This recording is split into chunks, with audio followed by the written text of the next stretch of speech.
Fico muito feliz de ver que quando meu amigo Carlos Alberto, meu dileto amigo Carlos Alberto, diz que discorda de mim, ele produz um discurso de total concordância. Então, eu quero dizer que eu concordo integralmente com o que Carlos Alberto disse. Eu acho que ele desenvolveu, inclusive, muitos pontos que eu levantei, desenvolveu muito bem, exemplificou. Eu não tenho nada contra nada do que ele disse, né? Eu não entendi bem o que foi do que eu falei que ele discordava, porque tudo que ele falou era exatamente da mesma linha que eu tinha dito, né? Nós parece que concordamos da necessidade de não se fazer produtos medíocres e que o fato de se exigir essa originalidade é uma coisa sui generis, porque os mestrados, de um modo geral, a pesquisa pode ser semi-original. Num doutorado é que se exige que ela seja original. Então, eu concordo integralmente com essa crítica que o Carlos Alberto fez, que isso pode levar ao risco de se cair em produtos medíocres, com essa exigência. As pessoas terminam repetindo e reinventando a roda, como ele disse. Outra coisa que o Carlos disse, que eu concordo também integralmente, eu até citei um dia desse, um livro do início dos anos 1900, do Rick Borgman, né, um grande educador físico e educador em física, que lá se encontra muita coisa que hoje é apresentada como sendo moderna, né? O Carlos tinha comprado recentemente esse livro, eu tinha recomendado esse livro a ele, e eu acho que nós estamos em perfeita sintonia, quanto também da necessidade de se embasar esses produtos em pesquisa. Quando a gente aqui fala, por exemplo, às vezes em jogo, muita gente pode pensar que nós estamos falando apenas de produto como jogo. Não, pode ser até coisa assim que eu simpatizo muito, por exemplo. História da ciência, o uso da história da ciência no ensino. Eu mesmo tenho produzido muita coisa sobre isso. Eu tenho escrito vários artigos, por exemplo, de uma forma que eu espero que seja uma forma cativadora, que seja divertida, são entrevistas. Escrevo isso em diversos artigos, em revistas. Entrevista com Copérnico, entrevista com Galileu, com Einstein, com Tycho Brahe, com Kepler. Mas eu não digo que isso é uma pesquisa. Esse é um trabalho meu, que é um produto. Mas é um produto, não estou fazendo uma pesquisa, estou fazendo um texto que espero que possa vir a ser útil para um professor. Mas, por exemplo, na Universidade de Santa Catarina, um colega fez uma pesquisa de doutorado baseado nesses meus trabalhos. Enquanto que o meu trabalho não era uma pesquisa, não estava fazendo isso como um mestrado, como um doutorado, ele fez o quê? Ele pegou aqueles artigos que eu fazia como entrevistas e aplicou uma forma de teatro, de dramatização em sala de aula, e foi pesquisar a efetividade ou não dos estudantes aprendendo. Então, isso é uma pesquisa. Ele não fez absolutamente a imitação do meu trabalho, não. Ele pegou o meu trabalho como base e fez uma pesquisa educacional para saber se era ou não válido aquele tipo de coisa. Então é isso que eu me refiro. Não adianta simplesmente se fazer um produto que não seja baseado em pesquisa, porque isso não é uma grande contribuição. Olha, eu quero finalizar essa minha parte aqui dizendo que eu tenho um colega, acho que o Gêner conhece muito bem também, acho que o Carlos Alberto também, que é o Fred, né? O Frederico Dias Nunes, que fez aqui da Federal e trabalhou na Unicamp. E o Fred, uma vez, foi ao Japão, ele trabalhava da Telebrás, e em contato com uma empresa japonesa lá, não sei se era Sony ou Toshiba, era uma empresa de grande porte, falando com o executivo lá, o CEO deles, e o cara disse que tinham vários estudantes, vários trabalhadores dele, que a empresa pagava para eles fazerem doutorado em física nas universidades. E ele ficou encantado com aquilo, era totalmente afastado, e disse: qual é o produto que vocês esperam que esses trabalhadores, enquanto estudantes de PhD, eles desenvolvam? E o japonês disse uma coisa muito interessante: nós não sabemos qual é a pesquisa deles, não estamos interessados, o produto é ele. Ou seja, ele coloca o indivíduo para o trabalhador para fazer doutorado em física, porque ele, o indivíduo, vai ser transformado. Isso é o melhor dos produtos, ele vai encarar um novo desafio. Então é isso que nós deveríamos estar fazendo. O melhor produto que nós deveríamos estar fazendo é esse professor. É o professor saber encarar o novo e tentar entender que é preciso pesquisar a realidade educacional dele. E ele, se fizer uma pesquisa no ensino de eletrostática, ele amanhã pode fazer uma pesquisa no ensino de cinemática, ou de hidrostática, ou de hidrodinâmica, ou de qualquer coisa, de termodinâmica, de qualquer coisa que seja. Esse aqui é o produto fundamental. Ao invés de se pensar no produto como alguma coisa do conteúdo, se devia pensar no produto enquanto a transformação do professor. É isso que eu acho que devia ser o foco desses produtos. E nós estamos focando apenas em produzir materiais. É jogo, é um kitzinho de laboratório com material barato, ou é uma instrução programada, geralmente programa de computador. O que está na moda é fazer programinha de computador. Eu escrevi sobre isso há 20 anos atrás um artigo que é o mais lido ainda hoje da Revista Brasileira de Ciência e Física, traduzido para diversas línguas, e parece que muita gente que faz isso não leu. Professora Gisele, você quer... Obrigada, professor Alexandre. Você quer falar? Eu vou deixar a professora Gisele fazer mais um comentário, gente, para a gente começar a ver as perguntas aqui. Tá bom? Tá, eu vou falar só rapidinho, que eu concordo com vários pontos que os colegas colocaram, né, em relação ao produto, ao MP, a formação do professor que está participando de um mestrado profissional, né, e aí dá só levar em consideração, assim, que eu acho que é importante que a gente observe que esses produtos, eles, o que vai fazer com que eles não sejam, por exemplo, ingênuos ou medíocres, né, como o colega colocou, porque a gente corre realmente esse risco, e o que vai fazer com que isso talvez não aconteça? É exatamente a gente conseguir dar essa fundamentação, esse respaldo para a formação do professor, que vai produzir e utilizar posteriormente, replicando ou não, né? Porque, inclusive, a possibilidade de estar replicando esse produto e analisando esses resultados depois de prontos, é uma coisa que já se pensa, inclusive, já tem se utilizado nos doutorados profissionais, né, que já é uma coisa que a gente tem um tempo maior e que pode estar levando a esse ineditismo que o colega Alexandre colocou, né, que o mestrado não precisaria, né, mas eu preciso dar conta do qual o meu diferencial, né, para que eu sustente esse trabalho, né, e não seja simplesmente um trabalho comum que talvez não revelasse quanto eu consegui fazer essa transformação, né, na minha formação, tá?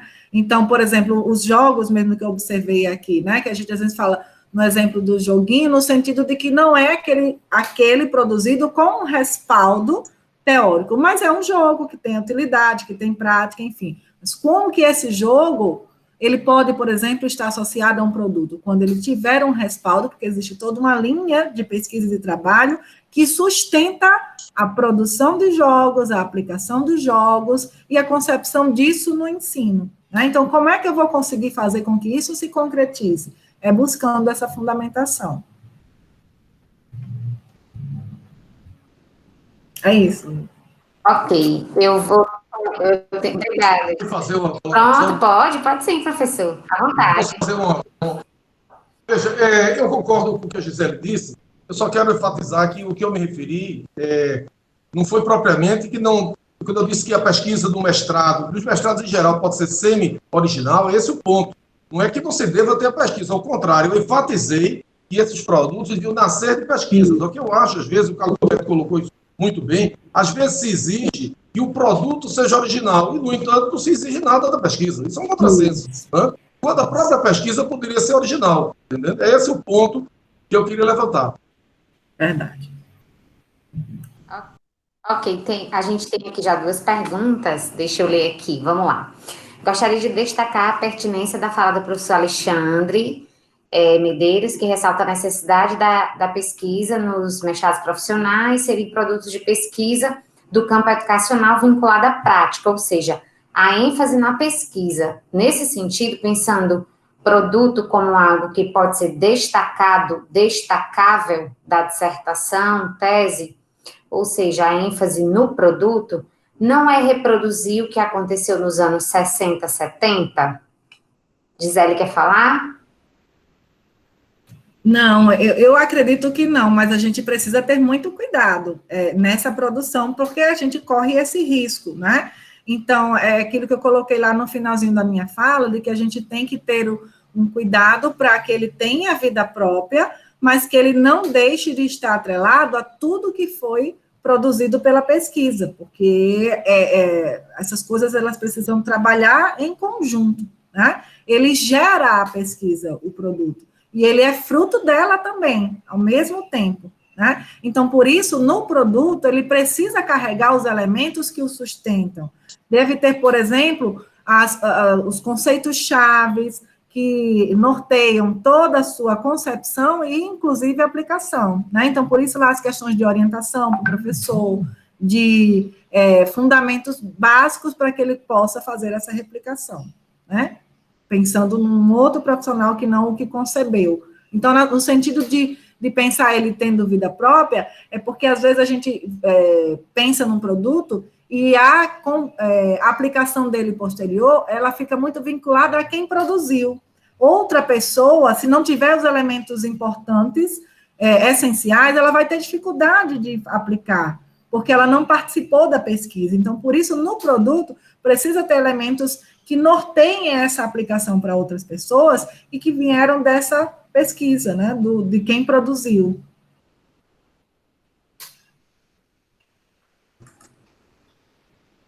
Ok. Professor Alexandre ou professor Carlos querem comentar essa pergunta ou eu posso passar para a segunda pergunta? Eu só queria enfatizar um ponto que eu mencionei, eu queria deixar isso bem claro, como a questão-chave da minha fala é o seguinte, é que o produto deve ser visto como um professor. O estudante, que é o professor de ensino médio, que vai ser o nosso estudante do mestrado, o produto é ele. É ele que nós vamos ter como produto dele, a transformação dele, e não um ou outro material que ele venha produzir. Seja esse material um jogo, um kit experimental, um relato histórico, uma história em quadrinho, ou qualquer coisa que seja. O produto não é isso, o produto é o professor, é a transformação dele, porque é esse indivíduo que vai passar mais 10, 20, 30 anos, quem sabe, no ensino médio. É esse indivíduo, e não um joguinho a mais, porque qual é a probabilidade de um professor, por mais talentoso que seja, com um orientador também o mais talentoso e bem intencionado que seja, como o Carlos Alberto disse, produzir, digamos, um texto sobre como se ensina a segunda lei de termodinâmica, e de ele vir a produzir uma coisa melhor do que o Sirius produziu, uma coisa dessa natureza, pode existir, mas é pequena. Muito melhor seria que o produto fosse ele aprende a atacar um problema. Olha, eu vejo o estudante chegar para mim e dizer assim, eu quero fazer, professor, quero que o senhor me oriente. Bem, o que é que você está pensando em estudar? Viu? O que você está pensando em estudar? Ele não responde a pergunta, estou pensando em estudar. Ele já está pensando em responder. Ele diz assim, não, eu estou querendo fazer, digamos, um kit experimental para ensinar eletrostática. Aí eu pergunto, bem, essa é a sua resposta, qual é a pergunta? Aí ele se surpreende, pergunta? Sim, qual é a pergunta? Porque como no matemática, eu vou dar um problema de matemática e o aluno diz, a resposta é 2. Mas eu não disse qual era o problema. Como é que você pode saber a resposta se não tem um enunciado do problema? Então é isso, as pessoas estão dando respostas para o problema que não existe. Aí depois, aí vem um problema maior que eu acho, que é se, eu vou entrar numa linha que o Carlos Alberto conhece também, o Jenner conhece muito bem também, que é do Alan Sokal, é um físico americano que foi criticar esses pós-modernistas que misturam gato com sapato e usam palavras, como Bruno Latour, por exemplo, usam palavras sofisticadas da matemática, da física, da química, para produzir o que ele chama de imposturas intelectuais. Então, eu temo muitas vezes que, ao fazer esses produtos, as pessoas terminam e aí o último capítulo de fase bota alguma coisa em educação aí. Aí, geralmente, o que está na moda nesses mestrados é se colocar um referencial, que não é o meu referencial preferido, mas um referencial respeitável, um referencial da aprendizagem significativa, da teoria de Oslo, da teoria de Novak, de Gould, etc. Então, o cara pega e coloca um capítulo de 5, 10 páginas no máximo, e chuta a frase de Gould, e bota também, mistura com Piaget, mistura com Paulo Freire, faz, desculpa, um samba do crioulo doido. Eu vi recentemente uma dissertação desse jeito. Até que o produto era interessante, mas o capítulo da dita fundamentação, que não era fundamentação, claramente tinha sido produzido a posteriori, era uma mistura, o samba do crioulo doido é aquela música que o João, não me lembro o nome do autor agora, João Bosco, fez, misturando a princesa Leopoldina, que nasceu em Diamantino e se casou com o JK, não tem nada uma coisa com a outra. Então as pessoas misturam, em uma mesma frase, misturam Paulo Freire, Piaget e Skinner. Não tem nada, não é coisas imissíveis, são líquidos imissíveis, compreende? Então eu temo muito isso, que no afã de dar uma aparência de pesquisa, quando pesquisa não tem ali, a pessoa, além de produzir um produto que às vezes não acrescenta algo de novo, ainda corre o risco desnecessário, porque talvez não fosse o desejo dela, de produzir uma impostura intelectual. E que se o examinador fosse severo, reprovava. E que não é o desejo de nenhum examinador. O desejo é que veja as pessoas crescerem e se transformarem em professores ativos, professores reflexivos. Esse é o nosso interesse. Eu queria fazer um comentário. Pode fazer, professor. É o seguinte, eu não conheço as regras e os procedimentos adotados no mestrado profissional da matemática. O que a Gisele fala, se está de acordo com as regras lá. O que o Alexandre fala e o que eu falei aqui não está de acordo com as regras adotadas no MNPEF. O MNPEF, então, quer dizer, quando se fala em pesquisa, que a Gisele enfatizou muito, eu não sei, na matemática é uma coisa. No MNPEF, portanto, na física, é outra. No MNPEF da física é quase explicitamente, aliás, está escrito, é proibido fazer pesquisa no mestrado profissional. É proibido, está lá dito. Você tem que fazer um produto, você nem precisa testar o produto com nenhuma metodologia de pesquisa. Você diz, relata como é que ele foi aplicado. Ponto final. É por isso que os alunos nos procuram, porque eles querem algum projeto, quer um produto. Não interessa o que está por trás do produto, nem, entende? Quer dizer, então, as coisas que o Alexandre está falando e que eu falei são contrárias ao que está nas regras, nas determinações e no conceito implícito do MNPEF. Tá certo? Quando o Alexandre fala que o objeto é o aluno, portanto, aquele aluno que vai ser professor de física depois de vários anos, né? Isso está proibido no MNPEF. Você não pode dirigir, quer dizer, você pode dirigir com esse aluno enquanto ele for aluno de mestrado. O que o Alexandre fala, você pode se preocupar enquanto for aluno de mestrado. Mas você desenvolver, digamos, produto pode ser várias coisas, né? Então, desenvolver conhecimento, desenvolver reflexão, desenvolver tudo isso, destinado àquela pessoa que está na graduação e que vai ser professor depois, que é importantíssimo, eu acho. Isso está proibido no nosso mestrado profissional. Está proibido, tá certo? Embora vários colegas tenham infringido a regra, a lei. E só passa porque a gente só passa porque o coordenador regional, de bobeira, eu conheço coordenadores que proibiriam isso, mas deu uma bobeira naquele lá, deixou passar, tá certo? Eu não quero falar o nome de ninguém, mas isso está proibido. Né? Então, quando a gente fala em pesquisa, quando você fala em pesquisa num produto alimentado por uma pesquisa, isso que o Alexandre tem falado, eu também tenho falado, de certa maneira, isso é contrário aos dogmas do MNPEF. Certo? Então mas a gente não tem que aceitar esses dogmas. Nós dois discordamos deles. Não, de jeito nenhum. Opa. Eu toquei alguma... De jeito nenhum. Né? Nós temos que discutir os dogmas. Temos que enfrentar os dogmas e questioná-los e apresentar alternativas viáveis para esses dogmas. É isso que nós temos que fazer. Claro. Então, desculpe, Gisela, que a gente está muito focado no nosso caso, porque o nosso caso é muito grave. É isso aí, obrigado. Agora, eu só queria fazer uma observação curta, que, como o Carlos Alberto disse, eu conheço vários colegas que têm produzido dissertações e que têm esse enfoque de pesquisa e que têm produzido coisas muito valiosas.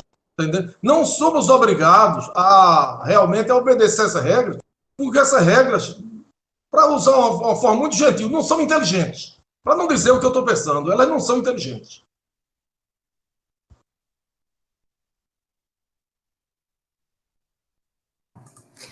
Nós temos aqui mais uma pergunta, né? Você me desculpe. Diga, professor, pode falar. Não tem nada a ver aqui. O Alexandre, onde é que anda o Fred? Rapaz, eu não sei, há muito tempo que eu não sei, mas esse exemplo de pesquisa, o produto, seu próprio indivíduo, é uma coisa que eu sinto sempre. Não, eu sou amigo do Fred desde a época da graduação. Também. Fredinho. Faz muitos séculos que eu não tenho notícia dele. Desculpe. Não.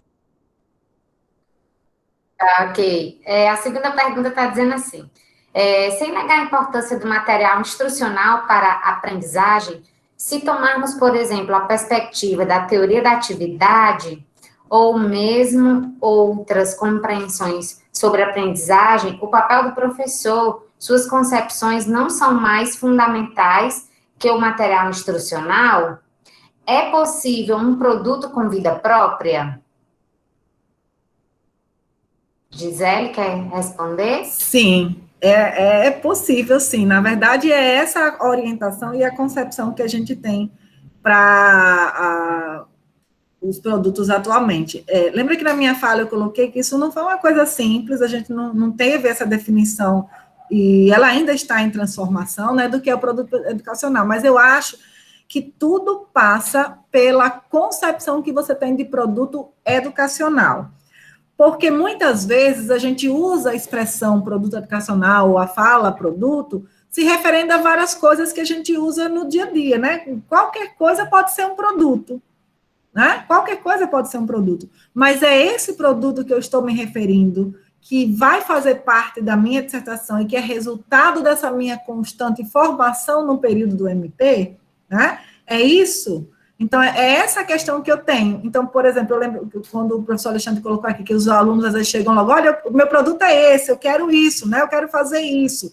Porque às vezes ele já vem com essa ansiedade, porque ele vem com um preconceito do que é produto, né? Ele vem com a ideia do que ele teria de produto, que na verdade ele está pensando numa produção, né? Numa produção que não necessariamente é esse produto educacional. E que o professor Carlos colocou com muita propriedade, de que esse produto ele precisa estar vinculado a um processo de pesquisa, né? O Alexandre também concordou, ele precisa estar vinculado a esse processo de pesquisa. Então, o sentido que eu coloco de que ele seja independente é que você consiga fazer uso dele na sala de aula, né? Tendo fundamentação teórica de base para a sua aplicação, mas que não necessariamente você precise pegar isso exclusivamente por toda a dissertação. Então, ele seja um material que o professor possa fazer uso lá, mas que ele tenha esse respaldo e que, dependendo de como ele vai se apropriar do que vai ser colocado lá, porque depende muito também da sua bagagem, do que está sendo usado lá, ele vai voltar para a dissertação e vai beber na fonte que o gerou, né? Então, lembra que eu coloquei assim, que o produto ele é um convite para a dissertação. Ele leva você a ler a dissertação. É essa a ideia, né? Então, que você possa fazer uso dele lá, mas que você tenha essa concepção. Então, por exemplo, se você vai usar um produto que tem como carro-chefe a teoria da atividade, você precisa compreender o que é a teoria da atividade, né? E você precisa trazer elementos lá que minimamente orientam o professor a fazer uma aplicação, uma adaptação, uma replicação dele, né, nas concepções dessa teoria. E que também indique o caminho para que, se eu achar que o que está lá não é suficiente para a minha replicação, eu possa buscar, que é, por exemplo, o primeiro caminho, a dissertação, né, ler a dissertação. Eu tenho uma visão um pouco diferente dessa pergunta muito inteligente que o colega colocou. Se fala de teoria da atividade, isso me lembra imediatamente o sócio-interacionismo e a escola russa do Vygotsky. Então, me traz à mente, por exemplo, que o indivíduo esteja numa zona de desenvolvimento proximal e que ele não tenha a capacidade de aprender um determinado conteúdo, um determinado conceito de física, campo elétrico, por exemplo. Ele não tem ainda a capacidade, nesse momento, de aprender sozinho, mas ele pode aprender através de interação com o professor, mesmo com o seu coleguinha, o colega de seu lado dele. Então, nesse sentido, se o foco é exatamente essa interação, eu não vejo como um produto possa ter vida própria. Eu acho que, por exemplo, um texto que eu escrevo, um material que eu produzi muito material de laboratório. Eu produzi ao longo de 20 anos ensinando instrumentação, mais de 500 experimentos, inclusive experimentos artefatos, e reproduzi experimentos históricos, ditos cruciais, né? Mas eu não acho que a forma como, por exemplo, eu uso um material, para um indutor eletromagnético, indutor de Faraday, a forma como eu uso de forma problematizadora, coloco o instrumento, pergunto para que isso serve? Aí o indivíduo serve para isso, serve para aquilo, tente ligar, às vezes eu coloco o instrumento já com um defeito proposital, para ver o que é que vai acontecer, quer dizer, eu induzo ele a um erro, para ele entender de onde o erro vem. Eu não acho que aquele meu materialzinho, o instrumento, que eu não vou chamar ele especificamente de produto, que um outro professor vai dar esse enfoque. Então, eu acho que o mesmo livro, texto, às vezes, a aula que eu dou, a aula que Carlos Alberto dá, a aula que Gêner dá, a aula que qualquer colega vai dar, não é a mesma. Então, é nesse sentido que eu digo, em vez de focar na produção de uma máquina eletrostática, eu vou querer me basear em produzir alguém, a cabeça do indivíduo que vai trabalhar com essa máquina eletrostática. É nesse sentido que eu digo, o produto é o professor, o produto é o estudante de mestrado, é nesse sentido. Então, nesse sentido, eu não vejo como um instrumento, um gerador de Van de Graaff, ele possa ser visto como algo universal, porque cada professor vai ter uma abordagem completamente diferente. E no curso de mestrado em ensino, a gente devia estar preocupado em formar esses professores, eles aprenderem a atacar para o ensino, né? Quando ele chega com a ideia de um produto, eu quero montar um gerador de Van de Graaff, alternativos. Para que é que você quer montar um gerador de Van de Graaff? Ah, não sei, porque ele é bonito, o gerador é um aparato interessante. Isso não é uma resposta. Isso é uma falsa resposta. A resposta tem que ser em relação a um problema que você identificou no ensino. Então, às vezes, eu vejo professores que têm larga experiência, gente que tem mais de 10 anos de ensino. E aí eu pergunto, e geralmente querem dizer que são grandes professores, têm muita experiência. Eu quero fazer um trabalho sobre termodinâmica. Aí eu pergunto, qual é um problema? Me diga um problema que você já tem identificado no ensino da termodinâmica, na aprendizagem que os seus estudantes passam. Não tem problema nenhum. Eu ensino, eles entendem muito bem. Então eu digo a ele, então você não precisa fazer pesquisa. Porque se você já ensina bem, os alunos aprendem, não tem que pesquisar nada. Não precisa fazer mestrado, nem doutorado. Já sabe a resposta. E isso é irreal. Quer dizer, o que o indivíduo tem que perceber é a capacidade de ver problemas. O cientista, o pesquisador, é basicamente o indivíduo que vê problemas. E a pesquisa nada mais é do que a busca de uma resposta. As metodologias são formas, caminhos distintos e possíveis de se buscar uma resposta para um problema. Se o indivíduo não tem um problema, seja da pesquisa em matemática pura, seja da pesquisa em física pura, seja da pesquisa em educação, em química e biologia, não tem pesquisa. Essa é a questão. Então, se nós queremos formar um educador, queremos formar um pesquisador, queremos formar um indivíduo capaz de enfrentar situações novas nas dificuldades do ensino-aprendizagem, precisamos centrar que o produto é ele, e não um kitzinho, um programinha de computador, que ele nem sabe o que vai fazer. Porque está na moda, muitas vezes.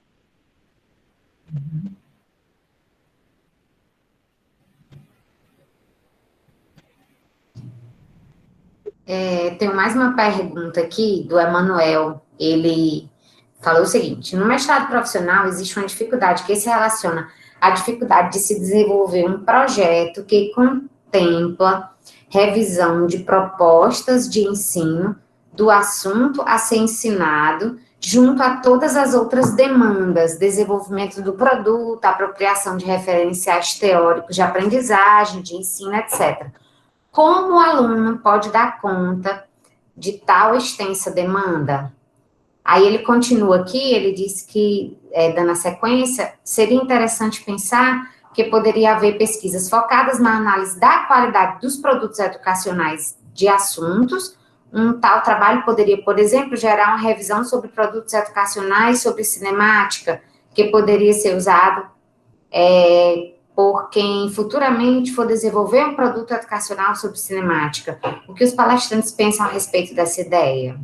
Então, são duas perguntas, né? A demanda, como dar conta da demanda, e sobre essa questão da pesquisa sobre os produtos. Eu queria fazer um comentário para o Emanuel.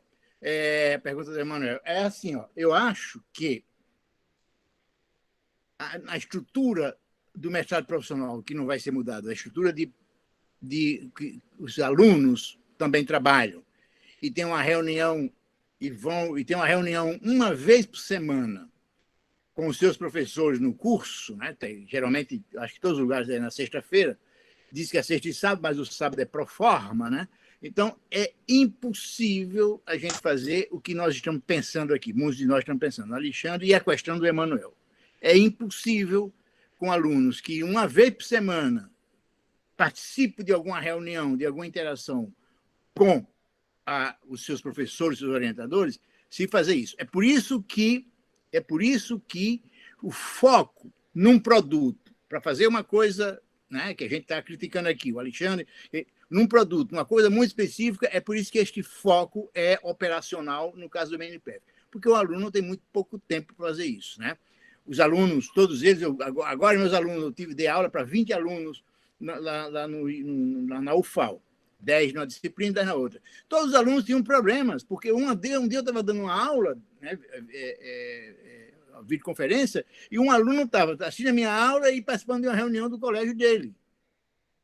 Então, isso tem vários. Então, portanto, a questão que o Emanuel levantou, que é seríssima, muito importante, é impraticável no nosso sistema do MNPF com essa demanda que nós temos. Quer dizer, quando nós temos aluno de mestrado que passam a semana toda conosco no instituto ali do lado, tal, essas coisas todas são feitas. Né? Tem tempo de estudar, de fazer reflexão e tal. Então, isso é outro problema. Isso é outro problema, é outra condição de contorno para o nosso mestrado que nós temos que trabalhar. Certo? Portanto, a ideia do produto ela é muito interessante e prática, operacional, porque permite esse tipo de coisa. Mas se você quiser fazer tudo isso que levantou o Alexandre, que agora levantou o Manuel, que de certa forma também tinha falado, né? Que você vai aprofundar, né, nos conhecimentos, é praticamente impossível no caso do mestrado. Coisa prática. Né? Eu não sei se o Gênio estava querendo falar em algum momento, desculpe, eu não sei se o Gênio estava querendo falar em algum momento. Ou... O professor Alexandre... o professor Alexandre quer comentar ainda a pergunta da Manuel, depois veja bem, eu concordo em parte com o que Carlos Alberto disse e motivado pela pergunta muito inteligente do Emanuel, que é nosso amigo lá do Espírito Santo. Né? Veja bem, eu concordo que desse pouquíssimo tempo, um sábado que nós temos, não podemos tentar alçar voos muito altos, né? Podemos fazer pesquisas muito ousadas. Ainda assim, eu insisto no ponto de que, mesmo sendo modestos nessa pesquisa, é um professor, o nosso estudante de mestrado, que será o nosso produto. E, nesse sentido, então, a orientação que ele vai receber tem que ser orientação segura. E aí eu quero dizer qual é a função básica de um orientador de pesquisa, seja de mestrado, seja de doutorado. Qual é a função básica? Não é chegar e ensinar ao seu estudante pesquisador, não. Não é indicar livro, vá ler o livro de tal. Professor, eu vou ler de que página? Leia da página 3 até a página 9. Não é isso. A função dele não é isso. A pessoa tem que aprender a andar com os próprios pés. A função básica do orientador é criticar e cortar. Talvez a cortar seja ainda mais importante do que criticar. O Humberto Eco conta uma história muito interessante de um amigo pesquisador geólogo na Itália, que chega um estudante para ele fazer doutorado e diz assim, ele pergunta ao estudante, você quer fazer doutorado em quê? Qual é o seu projeto de pesquisa? Eu quero pesquisar vulcões. Aí ele diz ao estudante, olha, vulcões é um assunto muito amplo, restringe isso aí. Aí no dia seguinte o cara volta e diz assim, professor, eu já pensei, dei um corte, eu quero estudar os vulcões na Itália. Mas, meu amigo, a Itália tem muito vulcão, não dá para você fazer em 4 anos uma pesquisa sobre vulcão da Itália. Vá para casa e corte. Aí no terceiro dia ele volta e diz, professor, eu quero estudar o vulcão no sul da Itália. Mas no sul da Itália tem muita coisa. Ele volta e diz assim, eu quero estudar o Vesúvio. Já melhorou. Mas mesmo assim, em que período você quer estudar o Vesúvio? Aí eu quero estudar o Vesúvio de 1600 e tanto a 1800. Não tem dados. Você não é factível. Então eu vou estudar de 1890 a 1890, já tem dados. O orientador tem que pesquisar o que o indivíduo está fazendo para ver se é factível, tem que cortar. Então, nesse sentido, se um estudante chega para mim sem nenhum problema, isso apenas com resposta, é meu dever dizer a ele, e qual é o seu problema? E quando ele apresenta um problema muito geral, é meu dever como orientador cortar esse problema, até que não jogue a criança fora com água do banho, mas fique uma coisa representativa e execuível. Isso é que é a questão. Seja uma coisa execuível. Uma vez eu tive uma conversa, uma discordância com um estudante que queria fazer um kit sobre ensinar circuitos elétricos. E eu desenvolvi mais ou menos essa ideia, ele não concordou comigo. Não, professor, mas eu já tenho, ele já trouxe, veja, ele já trouxe até montado uns kitzinhos que ele tinha, usando resistores, umas lâmpadazinhas, etc. Tal. Ele disse, olha, professor, já tenho aqui umas lâmpadas que eu uso para mostrar circuito em paralelo, e botou a lei de Ohm, e eu disse, olha, eu vou primeiro fazer uma crítica a você do ponto de vista da física. Você está usando lâmpada. Lâmpada não é um condutor resistivo. Ela não obedece à lei de Ohm. Você não pode, não é uma coisa óhmica. Você tem que mudar outra coisa. Ele não sabia disso. Entendeu? Depois, ele chega para mim e diz, tudo bem, eu boto só resistores. Mas você já percebeu, se os seus estudantes vão aprender com isso? Não, eu já apliquei com meus estudantes, eles aprendem muito bem isso. Eu dei a ele a seguinte tarefa. Olha, eu vou dar uma perguntinha só para você dar para os seus estudantes. Você diz que eles aprenderam tudo. Aprende, professor. Sabe até resolver os problemas. Você pega um circuito, bota a sua bateriazinha lá e abra o circuito. Aí pergunte a ele, os elétrons estavam se movendo dentro desse fio. Quando você corta o fio, o que é que acontece com esses elétrons que estavam dentro do fio? Aí ele, professor, pergunte isso. Ele foi perguntar. Sabe que muitos estudantes dele que faziam os problemas certos de associação em série paralela disseram que quando você abre o fio e corta, os elétrons caem no vazio. Eles vêm e, como não pode continuar, os elétrons caem.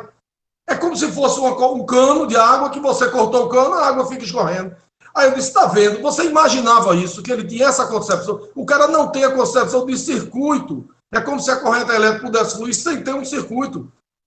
Não, se você não imaginava isso, para que serve esse seu kit? Já pensou? Você tem que enfrentar esse problema básico. Eles nem ao menos têm ideia de circuito e você está ensinando eles a montar circuito com um protoboard. Não, é essa coisa, às vezes, muito elementar. Então, reduza, corte, que você consegue, muitas vezes, fazer uma pesquisa relevante, que o produto é o indivíduo e você consegue fazer com um tempo muito pequeno. Agora, realmente é um fator, como o Carlos Alberto disse muito bem, é um fator profundamente restritivo, esse tempo muito curto que nós temos. Mas antes de tentar botar uma pesquisa factível, do que simplesmente mandar ele fazer um circuitozinho em protoboard, quando os alunos pensam em cortar o fio. E olha, o que eu estou dizendo não é para se achar graça, não. Existe muito relato de pesquisa científica pelo mundo que estudante pensa assim, que você corta o fio e o elétrico cai no chão.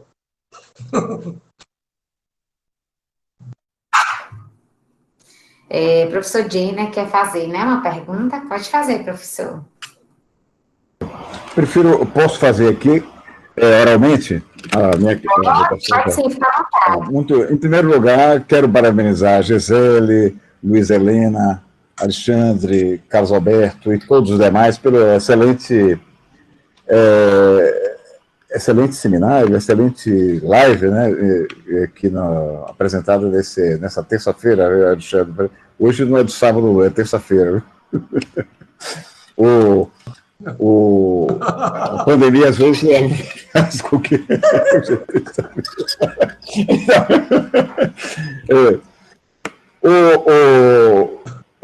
Uma coisa interessante, que bastante, dentre as muitas coisas interessantes aqui, ventiladas nessa reunião, nessa discussão aqui, foi o seguinte: qual o foco do nosso produto educacional, né? Qual o foco do produto educacional? Gisele, o produto tem que ser diferencial e tem que ter vida própria, mas vida própria eu entendo, vida própria em relação à dissertação, porque geralmente a dissertação é o mais importante, o produto educacional seria um subproduto da dissertação. E essa lógica pode ser invertida, a gente pode pensar mais no foco da dissertação.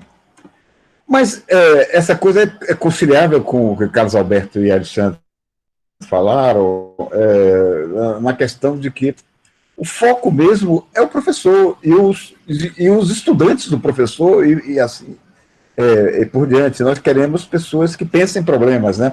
É como aquela Bachelard diz: pas de question, pas de problème. Se não há uma questão, como eu vou resolver o quê? Né?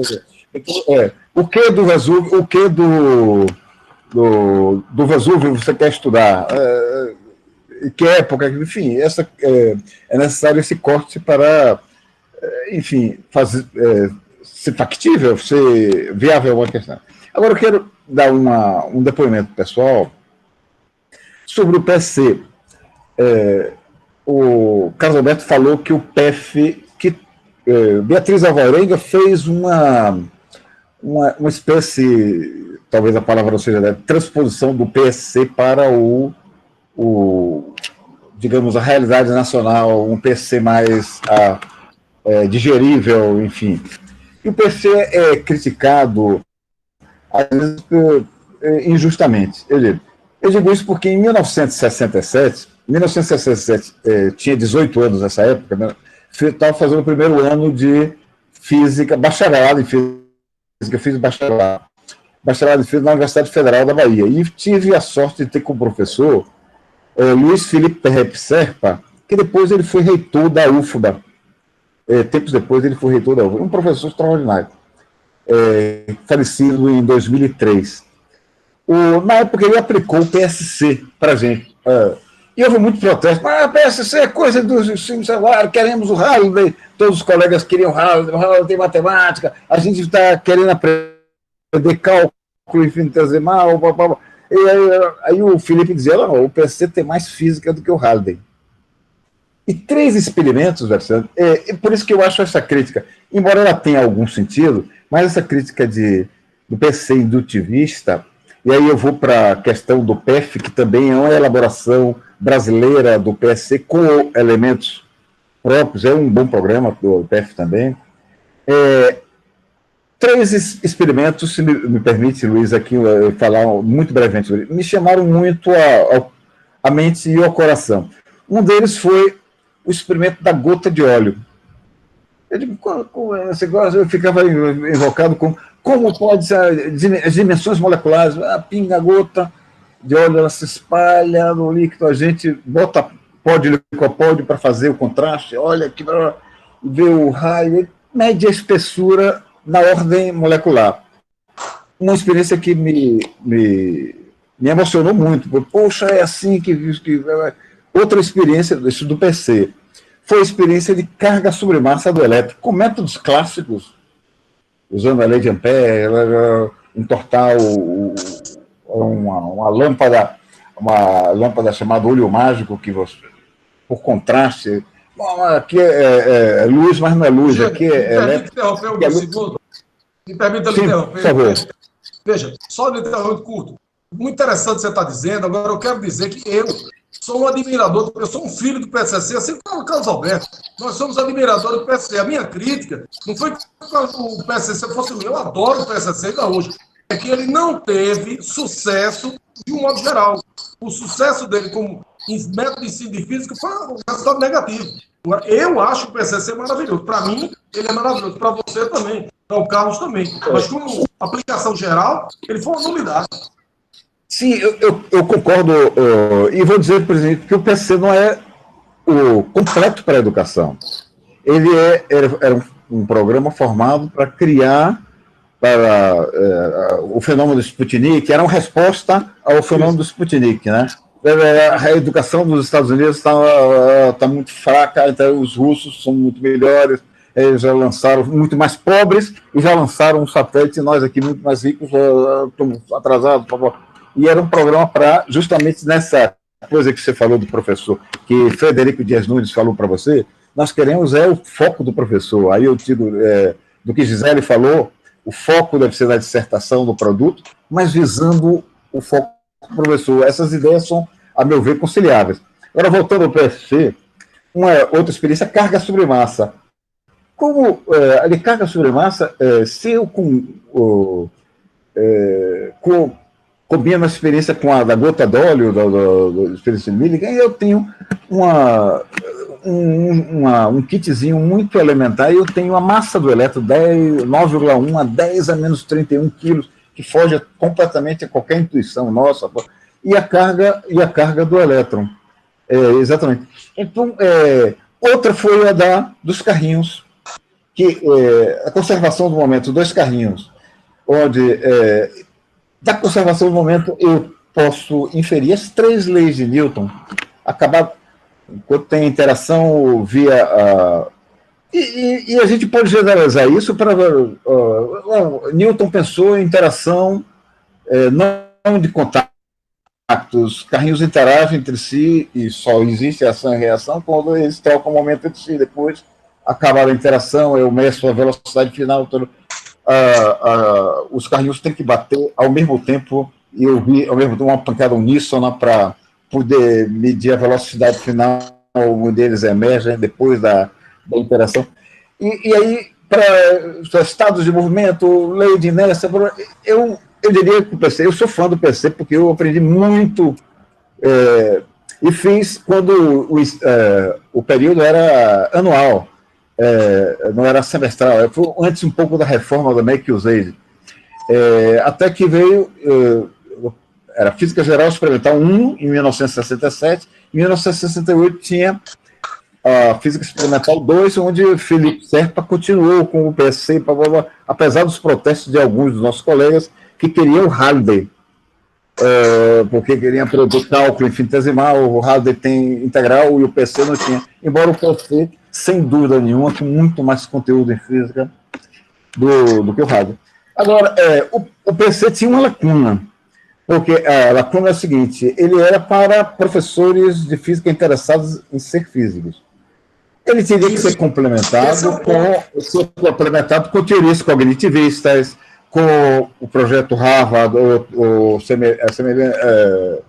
assemelhados, enfim, eu diria que é esse essa a coisa seguinte. Então, dizer que ele era meramente indutivista, eu acho que é injusto um pouco, embora tenha alguma coisa de verdade, era uma coisa para veja os experimentos, então conclua a lei. Não é bem assim, mas um pouco de reflexão em cima das coisas do PC, a gente vai dizer que é bom, o método da ciência não é é muito mais que leituras e refutações, ela pouca, do que ver o que é experimento. Porque as categorias que a gente trabalha são muito além do que a gente vê no laboratório, né?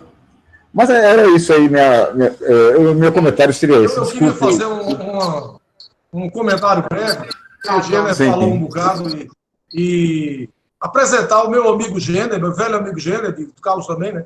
Gêner estudou na ETH, fez doutorado em física da ETH da Suíça, e eu costumo brincar quando apresento o Gêner, dizendo que ele foi colega do Einstein, que Einstein estudou na ETH. A diferença é que eu estudou quase 100 anos antes dele. Mas foram colegas, né? Da mesma instituição. Num dos diálogos você botou até como um personagem, né? Exatamente. Ele até lhe conhecia, né, gente? Beleza. Basta. Pessoal, só para a gente dar continuidade aqui às pesquisas, às perguntas, desculpa, a gente vai, o professor Fabrício está inscrito, né? E a gente encerra com a pergunta dele, a resposta dos palestrantes, né? Porque nós temos mais programação à tarde, né? Professor Fabrício, por favor, pode falar. Obrigado, Luísa. É interessante, o professor Alexandre falou aí sobre o professor Gêner ser colega de Einstein, né? Eu acho que é isso que a pesquisa acaba fazendo conosco, né? Nós acabamos nos tornando aí próximo daqueles que realmente fizeram o início do percurso. Mas minha pergunta é o seguinte, eu acho que uma mesa dessa de debate é importante para realmente trazer uma inquietude dentro de nós, né? A gente tem muitas certezas, a gente, na verdade, está no caminho errado aí da pesquisa. Então, é interessante que tenham realmente várias visões aí e vários conceitos. A professora Gisele, no começo da palavra dela, o professor Alexandre também, citaram um pouquinho sobre a questão da pesquisa, né? Que a gente tem que ter a fundamentação na pesquisa para poder realmente chegar no final e estar realmente embasado cientificamente. E professor Carlos falou muito dos problemas que acontecem aí especificamente no mestrado da física. E eu também, enquanto coordenador atualmente do mestrado da matemática, tenho também muitas dessas inquietações, né? Até falou-se agora um pouco sobre, o professor Gêner citou, que os projetos, enquanto concebidos, visavam, na verdade, que o conhecimento fosse de tal forma que o professor saísse para ser um pesquisador ali na física pura ou na matemática pura. E a nossa inquietude nos mestrados profissionais é fazer essa transformação, porque, em geral, nós somos formados em instituições que ainda têm essa visão muito acadêmica direcionado para pesquisa, né? Matemática, física ou demais. A gente está falando aqui de matemática e física. E eu acho que existem inquietações em vários níveis. O aluno, quando ele entra no mestrado, ele vem de uma realidade ou de um bacharelado, ou de uma licenciatura, que o formou para a área técnica. Ele sabe resolver problemas de matemática, ele sabe resolver problemas de física. O professor, enquanto professor do mestrado profissional, também tem essa mesma formação, talvez ainda mais arraigada do que o do aluno que está chegando nos nossos programas.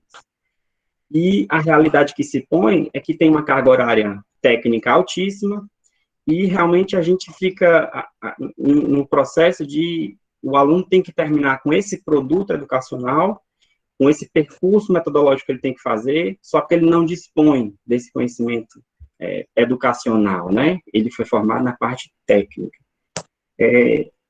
Falando especificamente do Profmat, nós temos, por exemplo, 9 disciplinas obrigatórias ao longo dos 2 anos de curso.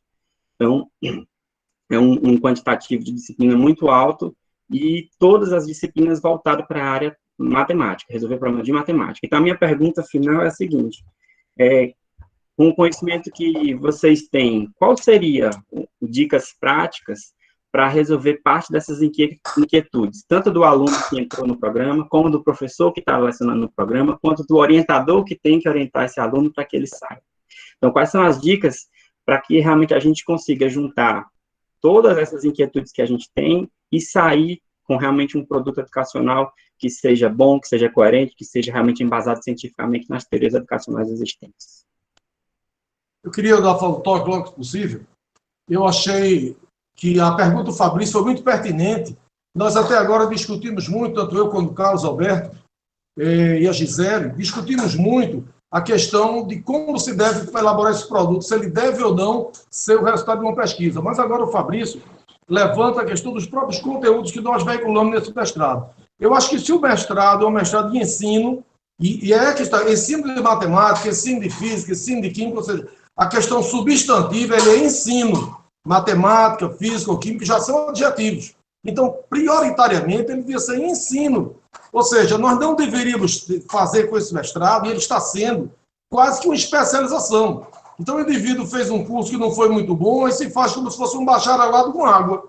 É uma especialização que é um bacharelado com água. Pega-se, por exemplo, eletromagnetismo, e se vai tentar que o aluno aprenda eletromagnetismo em um sábado, quando ele não conseguiu aprender direito no curso de graduação. E a mesma coisa com teoria quântica, com qualquer coisa que seja.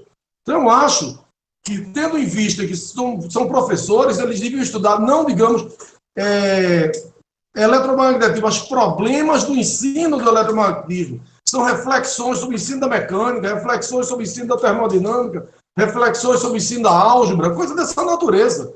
Eu acho que nós deveríamos partir do pressuposto que o estudante aprendeu alguma coisa daquilo, e se ele não aprendeu, os orientadores têm condição de indicar leituras para eles, e nós devemos discutir os problemas que ocorrem no ensino daquele certo conteúdo, seja da álgebra, seja da geometria, ou da termodinâmica, coisas assim. E nós estamos repetindo nas disciplinas o que eles viram no curso de graduação. Então, eu me pergunto, será que nós somos super professores que vamos conseguir ensinar em um sábado aquilo que os nossos colegas, professores da graduação, não conseguiram ensinar a ele durante a semana inteira? Eu acho que isso é um foco errado.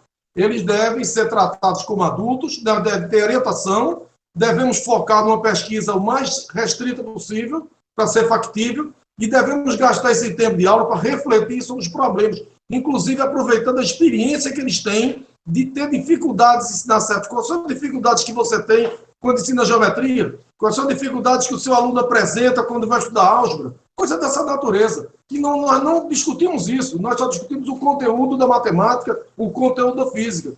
Isso não é um mestrado em ensino de coisa nenhuma. Isso é uma especialização em matemática, em física, em química e em biologia. Isso está errado. É por isso que eu, Carlos Alberto, temos coragem de dizer, e tantos outros, Gena, e tantos outros, né? O Jorge também, que debateu um dia desse conosco, temos a coragem de dizer, isso está errado, isso tem que ser repensado. É preciso que, quando se fala com a coordenação nacional, se tenha argumentos para dizer, olha, vocês fizeram essas regras, mas essas regras não são as melhores possíveis. Dizendo de uma forma gentil, não são as mais inteligentes possíveis. Eu queria só para pegar rapidinho, desculpe, Gisele, para eu começar. Tá, professor Carlos. Pode falar. É sequência do que falou Alexandre. Eu me abraço no Alexandre para nós dois morrermos afogados. Porque tudo isso que o Alexandre disse, que eu assino, assino, então estou me abraçando a ele, nós vamos morrer afogado, porque não é MNPF, isso vai ser inaceitável.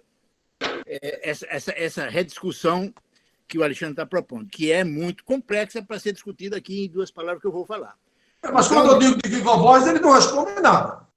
Eu sei disso, mas eu sei disso, mas o que eu quero dizer é que isso, para ser implementado como política do MNPF, você sabe muito bem, é uma bolinha de ping-pong num paredão de um castelo daquele medieval. Agora, eu acho que, portanto, eu vou defender o meu ponto de vista prioritário, que tem me preocupado nos últimos tempos, né? Eu acho que a gente tem que reexaminar os produtos educacionais feitos no MNPF e reexaminar a possibilidade de você não ser obrigado a fazer produtos originais, inéditos, e que você possa fazer uma pesquisa em cima do produto que já foi feito. Eu acho que isso já é eu acho que tem que fazer vou fazer, entre aspas, uma limpeza no conhecimento produzido no MNPF. nesses vários anos do produto. Tem que fazer uma limpeza e ver o que a gente vai focar. Eu estou propondo... existe um grupo que já faz isso desde os anos 90. O Alexandre conhece muito bem, porque uma dessas pessoas foi professora dele, que é a Rosalind Driver. Nos anos 90, eles pensavam em fazer pesquisa em cima de sequências didáticas. Isso lá entre os anos 80 e 90. Havia um debate, eu descobri isso também recentemente por causa dos meus cursos. Então, eu acho que a gente tem que fazer, no caso do MNPF, tem que fazer isso. Nós temos que ver quais são os produtos que foram desenvolvidos, fazer uma avaliação. Olha, eu acho que nós temos que investir nesta linha de produto de pesquisa e tal. Por exemplo, o PSSC, que tanto o Alexandre, né, quanto o Gêner comentaram aqui, eu acho que a grande falha do PSSC foi não se ter feito pesquisa em cima de aprimorar o PSSC e ter criado novos produtos. Isso é uma situação muito complexa para eu dizer isso, tá certo? Jogaram fora a criança com água do banho. Exatamente. Então, por exemplo, é muito chato dizer isso. Porque, bom, a liberdade de criação, então, por exemplo, eu acho que lá na USP, que o Alexandre conhece muito bem, porque participou, eu conheço muito bem, porque acompanhava geograficamente afastado, né? Lá no estudo de física, por várias circunstâncias pessoais, sociológicas e tal, apareceu o PEF, o GREF, um monte de projetos, tudo ao mesmo tempo, tá certo? É a mesma coisa que a questão do PSCC. Então, o núcleo do PSCC, o Harvard e tal.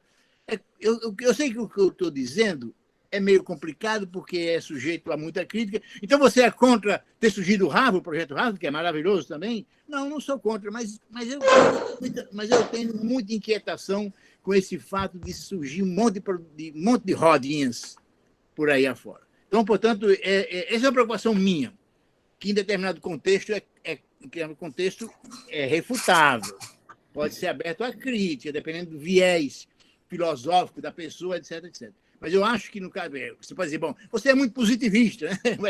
vai definir que projeto tem que ser... Né? Então, tudo bem, sou positivista, vamos ver. Projetos bons, tal, vamos investir nesses projetos bons. Né? Então, o que eu quero dizer, uma coisa que disse o Alexandre, é que os projetos têm que ser consubstanciados por fundamentos teóricos, de teorias de aprendizagem, de conhecimento. Tal. É isso aí. Ok. O professor Giovanni é nosso professor aqui da UFESA, né, do departamento, ele quer falar. O professor Gisele quer falar? Eu ia falar rapidinho, só complementando o que os colegas disseram, porque acho que pode falar. Nessa direção do que o Fabrício perguntou, a gente está a todo momento com aquela dicotomia entre o ideal e o real, né? A gente está, assim, nesse conflito sempre do que eu vislumbro e o que é que eu tenho meu pé no chão. Então, eu acho que a gente vai ter que estar trabalhando sempre nessas condições, né? De onde eu estou e o que eu tenho de antemão e onde eu poderia chegar, o que eu quero chegar. Então, eu acho que isso aqui a gente precisa ter mesmo, sabe? Não adianta a gente só nivelar por baixo, dizer, não, olha, a partir daqui não, a gente tem que buscar mesmo o ideal. Então, mesmo que não seja algo ainda no momento possível, como os colegas colocaram, mas insiste nisso, né? Então, a gente tem essas duas coisas. Nós, aqui no programa, a gente foi construindo também esses elementos que a gente achava que poderiam contribuir para a formação do aluno, já desde as disciplinas. Então, por exemplo, nós temos aqui disciplinas no primeiro período, assim que ele entra, que se chama Desenvolvimento de Materiais Instrucionais para a Sala de Aula. Eles começam com essa disciplina já discutindo os aspectos que norteiam a produção de um produto educacional, né? Eles têm disciplinas de elaboração de projeto, enfim, e tem algumas disciplinas também de cunho mais específico da área, né? Por exemplo, no nosso caso, para a matemática, né? Mas a gente tem também uma possibilidade de que eles vão construindo um repertório formativo a partir dessa base. Então, eles vão construindo esse repertório. Mas o que eu digo muito para os meus alunos? E são todos aqui também professores, atuando na sala de aula, em contrapartida, fazendo o mestrado, né? O que eu digo? Que as disciplinas e a dissertação, elas fazem parte dessa formação, mas elas não são o único elemento gerador desse processo formativo. Há uma série de outras atividades que eles podem e devem, dentro do possível, das suas condições, cada um avaliando a sua, se envolver para que eles consigam ter essa formação completa que o mestrado profissional implicaria. Então, por exemplo, se envolver em atividades de participação de evento, atividades de cursos, as mais diversas, palestras e ações como essas. Então, o que a gente tem feito é isso também, tá? Incentivar os alunos a participar dessas outras atividades, sempre que possível, né? Então, alguns participam de reuniões de grupo de pesquisa, estudo, cursos em paralelo, né? E existem várias possibilidades, que não necessariamente vão incluir todos, mas que podem incluir o professor mesmo, aquele que está em atuação. Eu tenho um aluno que é professor de uma escola privada, que trabalha quase todos os dias, e ele, assim, ainda consegue fazer em outras atividades, em outros horários, encaixando com as atividades da escola, outras atividades formativas que vão ao encontro da pesquisa dele, do que ele está propondo e concebendo para o projeto. Então, essas são coisas que a gente tem incentivado na medida do possível, né? De novo, tentando aquela história de tentar aproximar o real do ideal, né? E aí, cada um no seu limite, dentro das suas condições. Então, é o que a gente tem pensado, assim. Tá bom? Ok. Professor Giovanni, que é nosso professor aqui da UFESA, quer falar, e a gente Boa encerra tarde. com uma Estão me ouvindo, pergunta pessoal? dele. Pode falar, Giovanni. Esses momentos de Google Meet é um negócio complicado, né? Você quer passar alguma informação e aí acaba caindo no meio da informação. Vamos imaginar, né, o semestre está começando hoje, vamos imaginar como vai ser as aulas síncronas, né? Eu tenho discutido isso com os alunos, com os professores, com os colegas aqui, que vai ser um Deus nos acuda, né? Mas, de novo, acho que interrompeu, esse momento de debate ele é interessante, porque aqui internamente, com a gente da UFES, eu fico bastante satisfeito de participar desse momento e ver que tem os colegas aí da UFAL, tem os colegas da UFES. Esse debate aqui internamente a gente já vem levantando desde 2013, quando, na verdade, desde 2012, quando nós fomos contemplados com um polo, né, do mestrado profissional aqui, foram um dos primeiros, fomos os primeiros 21 polos contemplados aqui com o mestrado profissional. E como a professora Gisele bem falou na sua fala, à época, nem mesmo a coordenação sabia definir qual era o perfil do produto educacional. E em conversa por e-mail com uma professora, que foi minha professora da UFSCar, na época de mestrado, e eu perguntava para ela via e-mail, professora, como é o perfil do produto educacional? Como é o perfil da dissertação desse mestrado profissional que vocês estão pensando? E ela disse, ninguém sabe. A gente vai fazer a manutenção do avião com ele em voo. Eu falei, isso é um negócio extremamente perigoso. Isso é muito perigoso, porque a gente tem que passar para os nossos professores qual é o perfil. À época, eu era coordenador aqui do mestrado, e fui um dos grandes críticos, né, dessa modalidade de produto educacional, acima de tudo, sem pensar na pesquisa, sem pensar na produção de artigo científico, que é algo que faz parte da vida universitária, né? E nós fomos amplamente contestados, a gente tinha a impressão de que era como o professor falou, a bolinha de ping-pong batendo na muralha do castelo medieval. E, inclusive, nós posso dizer isso daqui, o Polo FESA, e vou assumir a culpa, foi considerado um polo persona não grata, porque a gente questionava muito isso nas coordenações via e-mail, via reunião, as poucas reuniões que nós tivemos em 2012 em Brasília, em 2014 e 2015 em São Paulo, com o Fórum de Coordenadores. E então, esse é algo, né, que a gente já vem discutindo aqui na UFESA já desde os primórdios do MNPF. E a gente precisa somar, né, essas forças com os outros polos para a gente continuar essa discussão, né, esse debate, de modo que essa discussão chegue à coordenação nacional e o pessoal falar, opa, de fato a gente vai ter que rever o perfil dos nossos produtos educacionais, porque a informação é algo que é dinâmico, né? Você tem que, a todo momento, estar sofrendo uma transformação, e nesse momento importante, a gente precisa, de fato, repensar os produtos educacionais, o formato da nossa dissertação. Em 2012, na reunião em Brasília, o professor Marco Moreira, ele havia dito que o mesmo produto educacional ele poderia ser aplicado para dois públicos. Vamos pensar em formar professores com aquele produto educacional, é uma forma de você escrever a sua dissertação.